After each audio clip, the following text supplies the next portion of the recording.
ಶುಭೋದಯ, ನಮಸ್ಕಾರ. Welcome to Yoyo Kannada. ಬನ್ನೀಗ ನೋಡೋಣ ಈ ದಿನದ ಪ್ರಮುಖ 5 ಬ್ರೇಕಿಂಗ್ ನ್ಯೂಸ್ಗಳು.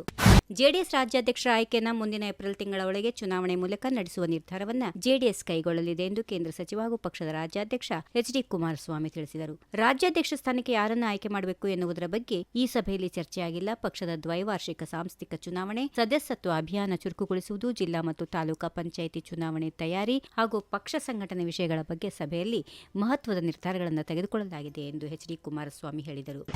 ಪಕ್ಷ ವಿರೋಧಿ ಚಟುವಟಿಕೆ ನಡೆಸುತ್ತಿರುವವರ ವಿರುದ್ಧ ಕ್ರಮ ಜರುಗಿಸದೇ ಇದ್ದರೆ ಪಕ್ಷ ದುರ್ಬಲವಾಗಿದೆ ಎಂಬ ಸಂದೇಶ ರವಾನೆ ಆಗುತ್ತದೆ. ಹೀಗಾಗಿ ಅಂತವರ ವಿರುದ್ಧ ಕ್ರಮ ಜರುಗಿಸಿ ಎಂದು ಬಸನಗೌಡ ಪಾಟೀಲ್ ಯತ್ನಾಳ್ ಬಣದ ವಿರುದ್ಧ ಮಾಜಿ ಶಾಸಕರು ಮುಗಿಬಿದ್ದಿದ್ದಾರೆ. ಕರ್ನಾಟಕಕ್ಕೆ ಕೇವಲ 6,000 ಕೋಟಿ ತೆರಿಗೆ ಹಂಚಿಕೆ ಮಾಡುವ ಮೂಲಕ ಕೇಂದ್ರ ಸರ್ಕಾರ ರಾಜ್ಯಕ್ಕೆ ಅನ್ಯಾಯ ಮಾಡಿದೆ, ಹೀಗೆಂದು ಮಾಜಿ ಸಂಸದ ಡಿ.ಕೆ. ಸುರೇಶ್ ಕಿಡಿಕಾರಿದರು. ಉತ್ತರ ಪ್ರದೇಶಕ್ಕೆ 30,000 ಕೋಟಿ ರೂಪಾಯಿ ಹಣ, ತಮಿಳುನಾಡಿಗೆ 7,000 ಕೋಟಿ ರೂಪಾಯಿ ಹಣ, ಚಿಕ್ಕ ರಾಜ್ಯ ಆಂಧ್ರಗೆ 7,000 ಕೋಟಿ ರೂಪಾಯಿ ಹಣ ತೆರಿಗೆ ಹಂಚಿಕೆಯಾಗಿದೆ.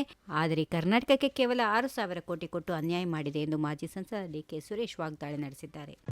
2028ಕ್ಕೆ ಸಿಎಂ ಆಗುತ್ತೇನೆ ಎಂಬ ಸಚಿವ ಸತೀಶ್ ಜಾರಕಿಹೊಳಿ ಹೇಳಿಕೆಗೆ 2028ಕ್ಕೆ ಏನಾಗುತ್ತದೆ ಎಂದು ಹೇಳಲು ಈಗ ಸಾಧ್ಯ ಇಲ್ಲ. ಮುಖ್ಯಮಂತ್ರಿ ಆಗಬೇಕಾದ್ರೆ ಜನ ಮತ ಹಾಕಬೇಕು, ಶಾಸಕರು ಸಿಎಂ ಆಯ್ಕೆ ಮಾಡಬೇಕು. ಸುಮ್ಮನೆ ನಾನೇ ಸಿಎಂ ಆಗುತ್ತೇನೆ ಅನ್ನೋದು ಭ್ರಮೆ ಎಂದು ಜೆಡಿಎಸ್ ಕೋರ್ ಕಮಿಟಿ ಅಧ್ಯಕ್ಷ ಜೆ.ಟಿ. ದೇವೇಗೌಡ ಟಾಂಗ್ ನೀಡಿದ್ದಾರೆ. ನಿಖಿಲ್ ಕುಮಾರಸ್ವಾಮಿಗೆ ಜೆಡಿಎಸ್ ರಾಜ್ಯಾಧ್ಯಕ್ಷ ಸ್ಥಾನ ನೀಡುವ ವಿಚಾರ ಕುರಿತು ಪ್ರತಿಕ್ರಿಯೆ ನೀಡಿದ ಶಾಸಕ ಜೆ.ಟಿ.ಡಿ, ಪಕ್ಷದಲ್ಲಿ ದೇವೇಗೌಡರು ಹಿರಿಯರಾಗಿದ್ದಾರೆ. ಎಚ್.ಡಿ.ಕೆ 2 ಬಾರಿ ಸಿಎಂ ಆಗಿದ್ದವರು, ಎಲ್ಲರೂ ಸೇರಿ ಆಯ್ಕೆ ಮಾಡುತ್ತಾರೆ. ನನ್ನ ಜೆ.ಡಿ. ಹರೀಶ್ ಗೌಡ ಹಾಗೂ ನಿಖಿಲ್ ಸ್ನೇಹಿತರು, ಹೀಗಾಗಿ ನಿಖಿಲ್ ರಾಜ್ಯಾಧ್ಯಕ್ಷರಾಗಲಿ ಎಂದಿದ್ದಾರೆ. ಇದರಲ್ಲಿ ತಪ್ಪೇನು?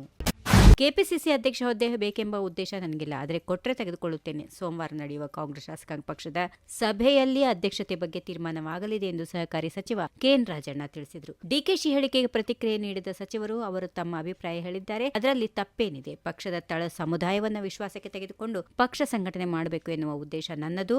ಬೇರೆ ಸಮುದಾಯವನ್ನ ವಿರೋಧಿಸಬೇಕು, ದ್ವೇಷಿಸಬೇಕು ಎಂದು ಅರ್ಥ ಅಲ್ಲ. ಎಲ್ಲಾ ಸಮುದಾಯಗಳಲ್ಲಿ ವಿಶ್ವಾಸ ಮೂಡಿಸುವ ಕೆಲಸ ಮಾಡಲು ನಾನು ಕೆಪಿಸಿಸಿ ಅಧ್ಯಕ್ಷ ಹುದ್ದೆ ಬಯಸಿದ್ದೇನೆ ಎಂದು ಹೇಳಿದರು. ಈ ವಿಡಿಯೋ ನಿಮಗೆ ಇಷ್ಟವಾದಲ್ಲಿ ಲೈಕ್ ಮಾಡಿ, ಶೇರ್ ಮಾಡಿ, ಸಬ್ಸ್ಕ್ರೈಬ್ ಮಾಡಿ.